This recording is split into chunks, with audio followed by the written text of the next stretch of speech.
पुण्याचे महापौर असताना बिल्डरची कार वापरायचे असा नवीन गंभीर आरोप रवींद्र धंगेकर यांनी मोहोळ यांच्यावर केलाय। कोथरूडच्या बडेकर बिल्डरची गाडी वापरल्याचा दावा धंगेकरांकडून करण्यात आलाय। जैन हॉस्टेल खरेदीसाठी बडेकरांची 2 नंबरची बोली होती असंही धंगेकर म्हणाले। बडेकर मुरलीधर मोहोळ यांचे पार्टनर होते। 9.5 कोटींचं बजेट असलेल्या पालिकेला गाडी घेता आली नाही का असं सुद्धा धंगेकर म्हणाले। तुम्हाला सांगितलं की इतक्या खालच्या पातळीचे आरोप केले गेले, मी असेल, आमचे हेमंत रासने असतील, आमच्यावरती खूप खालच्या पातळीचे आरोप याच माणसांनी केले होते।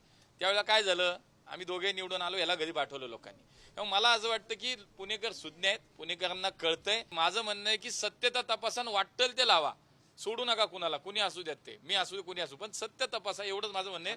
आता स्पष्टीकरण नाही। मी काय सामना बघितलेला नाही, काय नेमकं चाललंय, मी जरा गावाकडे होतो, त्यामुळे सामना व्यवस्थित बघतो आणि तुम्हाला सांगतो।